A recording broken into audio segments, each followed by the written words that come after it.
और तमाम सारी बातों के बीच आपने बहुत सारी राजनीतिक प्रतिक्रियाओं को सुना कि किस तरीके से ज्योतिरादित्य सिंधिया ने, रविशंकर प्रसाद ने, अखिलेश यादव ने यह बताने की कोशिश की कि बजट में क्या क्या है। लेकिन इन सब के बीच एनडीए के सांसद ने तो विपक्ष को के लिए मेंटल हॉस्पिटल खुलवाने की बात कर दी है। तमाम सारी बातों के बीच बहुत सारे संकेत निकल कर आए। हम सुन रहे थे अखिलेश यादव को। अखिलेश यादव इस बात का जिक्र कर रहे थे कि सेंसेक्स हमको समझ में नहीं आता, बाजार हमको समझ में नहीं आता, लेकिन किसानों के लिए क्या किया। वो जिस क्षेत्र से आते हैं वहां पर आलू के लिए क्या किया गया, फसल खड़ी हुई सरसों की उसके लिए क्या किया गया। किसानों के मुद्दे को, चूंकि इस बजट में किसानों के लिए जो जो उम्मीद की जा रही थी कि चाहे वो न्यूनतम समर्थन मूल्य हो या फिर जो जो 9,000 राशि करने की बात की गई हो, सम्मान निधि करने की बात की जा रही हो, वो नहीं किया गया। इसलिए विपक्ष किसानों के मुद्दे को बड़ा करने की कोशिश कर रहा है। लेकिन आपको ये भी बता दें कि शुरुआती दौर में जब बजट चल रहा था, करीब 30 सेंसेक्स के जो वो नीचे आ रहे थे और बाजार पर विपरीत असर देखा गया निश्चित तौर पर।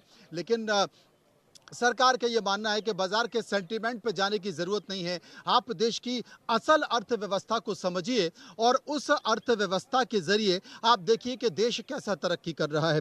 जो सबसे ज्यादा आम आदमी की जो नजरें जा रही हैं, वो नजरें जा रही हैं सोने चांदी पर कि सोने चांदी का क्या हुआ, क्योंकि सोना और चांदी दोनों आम आदमी की पकड़ से चली गई। इस देश में एक बड़ी आबादी है जो एक सोने की चेन के लिए महिलाएं परेशान होती है। मंगलसूत्र का विषय आ गया। जो जो पाजेब और बिछिए हैं, वो क्या अब शादियों के लिए खरीदे जाएंगे, क्योंकि जो गरीब परिवार है शादियों में उनको देने की बात होती है। तो आपको बता दूं कि सोना और चांदी धड़ाम से गिरे हैं। 2 दिनों में अभूतपूर्व गिरावट इसमें देखी गई है। ये बात सही है कि मुनाफा वसूली की गई है। आम आदमी सोना चांदी नहीं खरीद रहा था, लेकिन एक कार्टेल है, माफिया है, वो इसको बड़े स्तर पर परचेज कर रहा था और चला गया जब ऊपर। और इसमें एक बहुत सारे लोग जो जो उस दौड़ में दौड़ने लगे तो उन्होंने मुनाफा वसूली कर ली और गिर पड़ा। प्रदीप जी हमारे साथ मौजूद हैं, विस्तार से बताएंगे। प्रदीप जी, टैक्स में तो बहुत ज्यादा स्लैब नहीं किया गया, उम्मीद कर रहे थे, हर बार की जाती है, लेकिन बहुत ज्यादा परिवर्तन नहीं किया क्योंकि अर्थव्यवस्था को स्थिर रखने का प्रयास किया जा रहा है। लेकिन सोने चांदी का क्या हुआ?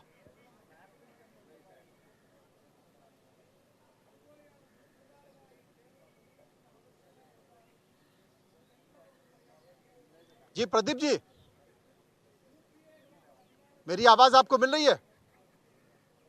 संदीप जी, मेरी आवाज आपको मिल रही है? Yes, I सोने can hear चांदी को you. लेकर क्या कहेंगे? सोने चांदी को लेकर के कहेंगे तो ग्लोबल मार्केट है और ग्लोबल मार्केट डिसाइड करता है कि इंडिया में क्या प्राइसेस रहेंगे।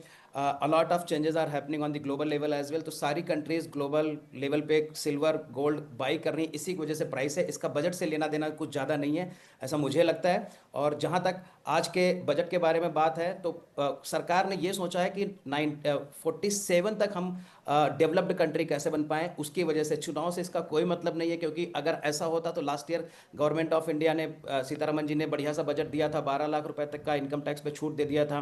तो हर साल हम उसकी एक्सपेक्टेशन नहीं कर सकते हैं। तो मुझे जहां तक लगता है, जैसे फार्मा में भी 10,000 करोड़ के लेकिन बारे में बात करिए, संदीप 40,000 जी, अभी करोड़ आप रुपीज आप दिए। शत्रुघ्न सिन्हा को सुन रहे थे।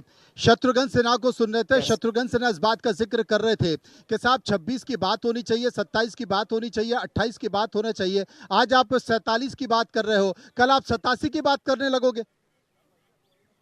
तो बात यही है ना कि हम लोग शॉर्ट टर्म के चक्कर में लॉन्ग टर्म का डेवलपमेंट भूल जाते हैं, और यही पुरानी सरकारों ने किया है। तो जहां तक हम मुझे मुझे लगता है कि जब आप 5 साल 10 साल 15 साल आगे का सोचते हो, उसके हिसाब से प्लानिंग की बात करते हैं, राइट। और अगर आप सोचते हो कि इंडिया जैसे कंट्री में 1 साल 2 साल में चीजें एग्जीक्यूट हो जाएंगी, तो बहुत मुश्किल है ये बातें। तो अभी इंफ्रास्ट्रक्चर डेवलपमेंट हो रहा है, उसके लिए कम से कम 5 से 10 साल लगता है।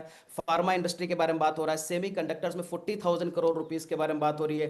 5 नए वाटर वेज बन रहे हैं जो लास्ट के 60 70 साल में नहीं हुआ है। तो इंफ्रास्ट्रक्चर डेवलप करने में कम से कम 5 से 20 साल लगता है। और ये इंफ्रास्ट्रक्चर जब डेवलप होगा तो फिर इंडस्ट्रियलाइजेशन होगा, मैकेनिक्स आएंगी, मशीनरी बनेंगे, और फिर हम एक्सपोर्ट कर पाएंगे, उससे इंप्लॉयमेंट भी बढ़ेगा। तो 1 साल 2 साल में वो चीजें पॉसिबल नहीं होती। लास्ट ईयर भी आपने देखा होगा तो गवर्नमेंट ने लंबे समय तक के लिए ही बजट के लिए बातें करी हुई है, राइट।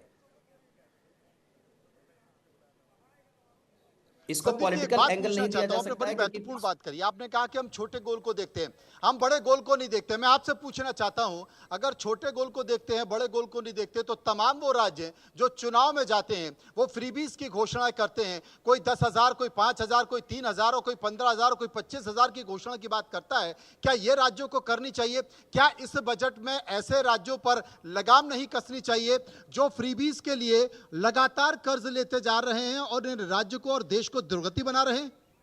वो छोटा गोल नहीं है? एकदम सही बात कर रहे एग्जैक्टली सही बात कर रहे हैं मनोज जी, क्योंकि भारत की दुर्गति इसीलिए हुई क्योंकि फ्री बेस पे इंडिया चल रहा है, क्योंकि उनकी प्रोडक्टिविटी कम है।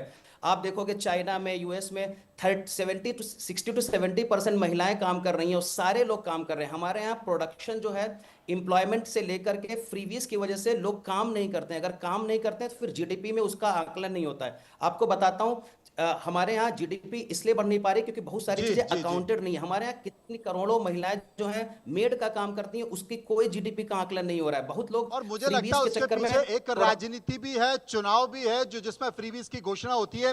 हम ग्रेटर नोएडा चलेंगे, षष्ठी मेरी सहयोगी वहां पर मौजूद हैं किसानों के दर्द के साथ। षष्ठी, किसानों का दर्द किस तरीके से छलक रहा है? बिल्कुल। और देखिए, हमारे वरिष्ठ यहाँ पर सहयोगी मनु जी कह रहे थे कि अमित जो है वो भावनाओं में बह गए कि किसानों की सम्मान निधि योजना बढ़ा देते तो क्या होता। मैं तमाम बयानबाजी सुन रही थी, मिक्स्ड रिएक्शंस आ रहे हैं बजट को लेकर। लेकिन देखिए, सबसे बड़ी बात तो ये है कि किसानों के लिए बजट है और इस बार का बजट कृषि को ग्लोबल ब्रांड बनाने जैसा प्रतीत हो रहा है। एक रिपोर्ट के हिसाब से अभी मैं पढ़ रही थी और आज किसान भी मेरे साथ मौजूद है। देखिए, तटीय और पहाड़ी इलाकों के किसानों के लिए बजट में प्रावधान है। कहा जा रहा है काजू, कोको, नारियल, इसके लिए बजट को बढ़ाया गया है और यह कहा गया है कि अब काजू को प्रीमियम ब्रांड बनाने की सरकार तैयारी कर रही है। एक बार चलिए जान लेते हैं। देखिए सर, आप सब किसान हैं और आज सुबह से देखिए, मैं बताना चाहूंगी इंडिया न्यूज के दर्शकों को, ये जो तमाम यहाँ पर किसान मेरे साथ मौजूद है, सुबह से इनकी जो निगाहें हैं वो बजट पर है। मेरे साथ ये इंतजार कर रहे हैं कि कब ऐलान होगा बजट का। और देखिए, फाइनली बजट को लेकर ऐलान हो गया है और कहा यह जा रहा है कि अखरोट की जो खेती है, काजू की जो है, चंदन की है, इसके साथ अगर बात करें नारियल की है, इन सबको प्रोत्साहन देने के लिए बजट में ऐलान किया गया है। तो आप अब कैसे देख रहे हैं बजट को? और देखिए, सुबह से आप कह रहे थे कि हमें इंतजार है, बजट में कुछ बड़ा होने वाला है। जी, बजट में देखो जी, बजट हम बड़े बढ़िया ढंग से देख रहे हैं और हमारी जो समस्या है, हम जहाँ पर है यहाँ पर हमें एक तो हमारे मुआवजे बहुत कम मिले हैं। ग्रेटर नोएडा किसान हैं हम तो यहाँ लूटे पीटे बैठे हैं बिल्कुल, क्योंकि आज के हमारे यहाँ 700 रुपये मीटर में 800 रुपये मीटर में ज़मीन ले ली और अब यहाँ कॉर्डिन को ज़मीन हो रही है। तो हमें तो यहाँ सबसे पहले ये हो कि हमारे यहाँ कम से भी कम 1 करोड़ रुपये बीघे का मुआवजा हमें मिले आज का। देखिए, यहाँ पर भूमि को लेकर आवंटन के लिए यहाँ पर किसान की नाराजगी है। और देखिए मनोज जी, मैंने यही बताया था कि मिक्स्ड रिएक्शंस हैं। बजट को अगर हम लेकर बात करें तो किसानों का मिक्स्ड रिएक्शन सामने आ रहा है। और भी बात करेंगे, और भी रिएक्शन जानेंगे। आज आपका दिन है, बताइए इस बजट के ऐलान को आप कैसे देखते हैं? बोल तो बोल। जी जी मैम, आप सही पूछ रहे हो। हमें हमारी मेन पीड़ा यही है कि हमारे जो जमीन ले ली गई तो उसके कोई भी दर नहीं, हमें पैसा नहीं मिल रहा जमीन का। हमारी मेन परेशानी यही है। हम दिल्ली एनसीआर किसान हैं। हमारी मेन प्रॉब्लम है, हमारे जमीन के पैसे सही उचित हमें मिलने चाहिए। हमारी आबादी का कोई नहीं हुआ। हमारी 6-7 यूनियन है जो इसी संघर्ष में लगी हुई हैं। अगर हमारे 10% भूखंड हो जो हमारे किसान कोटा के किसान वो मिलते हैं, सृष्टि किसान निराश जरूर है। और मेरे वरिष्ठ सहयोगी मनु जी भी लगातार। जी अमित जी, नायब सिंह सैनी कुछ कह रहे हैं, वो सुनते फिर मैं आता हूं आपके पास। आता हूं। करोड़ अगर गरीबी रेखा से बाहर आ गए हैं तो कम से कम ये बताएं कि जो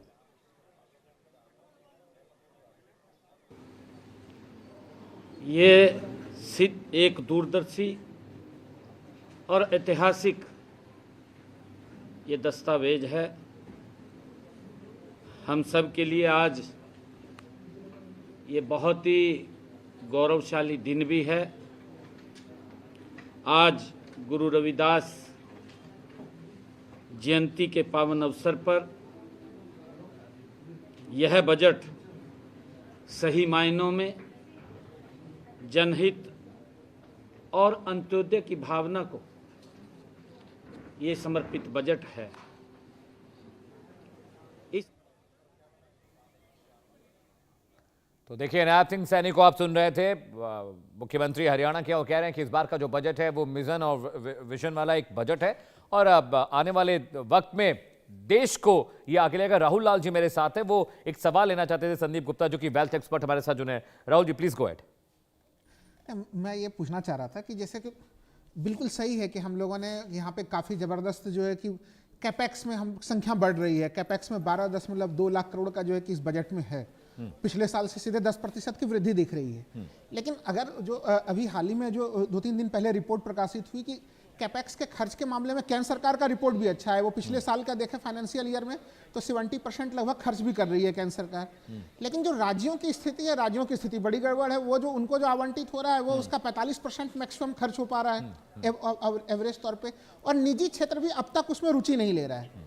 तो केवल केंद्र सरकार करे, उसमें राज्यों का भी सहयोग ना मिले और प्राइवेट सेक्टर भी उसमें जो है कि भाग ना ले, इसको कैसे, इस पूरे मामले में संतुलन कैसे बनाया जाए और प्राइवेट सेक्टर को भी कैसे उसके लिए जो है कि उसको भी किनारा में संदीप जी, लाया जा आपसे सवाल था। संदीप जी, आपसे सवाल था। या तो बहुत ही बढ़िया क्वेश्चन पूछा है आपने। सबसे पहली बात यह है कि पार्टनरशिप जब तक हमारी गवर्नमेंट, सेंट्रल गवर्नमेंट और स्टेट गवर्नमेंट की होगी नहीं, तब तक ये काम आगे नहीं बढ़ सकता। सेकंड थिंग कि प्राइवेट और गवर्नमेंट दोनों को पीपीपी मॉडल पे ही काम करना पड़ेगा। पब्लिक सेक्टर प्राइवेट सेक्टर के हिसाब से ही वो चीजें होंगी। तो गवर्नमेंट सेंट्रल गवर्नमेंट एक बजट एलोकेट कर देती है स्टेट गवर्नमेंट के लिए, और वो कोशिश ये करती है कि वो पूरा पैसा खर्चा हो, लेकिन स्टेट गवर्नमेंट कभी कभी करती है कि वो पैसा कहीं ना कहीं फ्री वीज में चला जाता है, उसकी वजह से डेवलपमेंट नहीं होता है। और अगर आप प्राइवेट सेक्टर को बहुत सारे इंफ्रास्ट्रक्चर डेवलपमेंट करने के लिए, पीडब्ल्यूडीज के लिए आप पैसा देना शुरू कर दोगे और उसके लिए आवंटन जिस हिसाब से हो रहा है, अगर आप उस पर एक कंट्रोल करेंगे तो हमको लग रहा है कि वो सेक्टर आगे चला जाएगा। और दूसरी जो आपने बात करी है, सरकार ये भी चाहती है कि लोकल लेवल पे टियर 2 और टियर 3 में एम्प्लॉयमेंट जनरेशन हो, उसकी वजह से इंफ्रास्ट्रक्चर बहुत इंपॉर्टेंट है। स्टेट गवर्नमेंट को भी आगे आना पड़ेगा। गवर्नमेंट, सेंट्रल गवर्नमेंट जितना बजट कर रही है, लेकिन अपनी प्राइवेट कंपनी से कितना पैसा स्टेट गवर्नमेंट ले करके पार्टनरशिप करके इंफ्रास्ट्रक्चर डेवलप करे, इंडस्ट्रीज डेवलप करे, उस तरीके से आप लोग, अगर हम लोग देखेंगे तो फिर हमको लगता है कि स्टेट गवर्नमेंट भी आगे आ सकती है और कंट्रोल कर सकती है। स्टेट गवर्नमेंट को उस वाले व्यू से निकलना पड़ेगा कि 5 साल हमारी सरकार है, ये सोचना है कि 20 साल हम सरकार कैसे चला सकते हैं, इंफ्रास्ट्रक्चर डेवलप करके वो चीजें करनी पड़ेंगी। ठीक है सर, पुनीता भी मेरी सहयोगी जुड़ रही हैं, आप स्क्रीन पर उन्हें देख सकते हैं। इससे पहले कि मनोज जी के पास हम जाए पार्लियामेंट, पुनीता आप कहां पे हैं और वहां पर किस तरह की हलचल है बजट के बाद, जरा दिखाइए और बताइए। बिल्कुल अमित, देखिए मैं इस वक्त जीआईपी मॉल में मौजूद हूँ और देखिए रविवार का दिन है और इस बार का बजट इसलिए भी खास हो जाता है क्योंकि रविवार के दिन बजट पेश किया गया और ऐसे में आम लोगों को काफ़ी उम्मीदें थी कि इस बार के बजट में आम लोगों के लिए कई बड़े ऐलान हो सकते हैं, लेकिन आम लोगों के विपरीत जो उनकी थी कि हो सकता है कि टैक्स स्लैब में एक बार फिर से राहत मिले जो हमने पिछली बार देखा था, या फिर अगर हम कहें स्वास्थ्य सेवा को लेकर भी कुछ बड़ा ऐलान हो, इसके अलावा सीनियर सिटीजन को लेकर भी बड़े ऐलान की उम्मीद थी, लेकिन ऐसा होता हुआ नजर नहीं आया। अब मैं एक बार जरा तस्वीरें दिखा दूं, रविवार का दिन है और ऐसे में देखिए हलचल काफी यहाँ पर मॉल के अंदर जरूर देखने को मिल रही है। लेकिन अगर हम इस बजट की बात करते हैं तो इस बजट का आखिर आगे आने वाले दिनों में क्या परिणाम होगा, क्योंकि देखिए शॉर्ट टर्म के लिए लोग जो खास करके एक्सपर्ट से हमारी बातचीत हुई वो कहते हैं कि देखिए आम लोग इसे अभी नहीं समझ पा रहे हैं, लेकिन अगर हम लॉन्ग टर्म के लिहाज से देखें तो ये जो बजट है वो काफी फायदेमंद रहने वाला है। यानी कि फोकस किया गया है कैसे भारत को विकसित बनाया जाए, जो विजन रहा है विकसित भारत का। और ऐसे में देखिए बातचीत कर लेते, इस बजट को जरा समझ लेते हैं। हमारे साथ एमएसएमई के वाइस प्रेसिडेंट समीर सेठ भी मौजूद हैं। सबसे पहले तो सर ये बताइए कि इस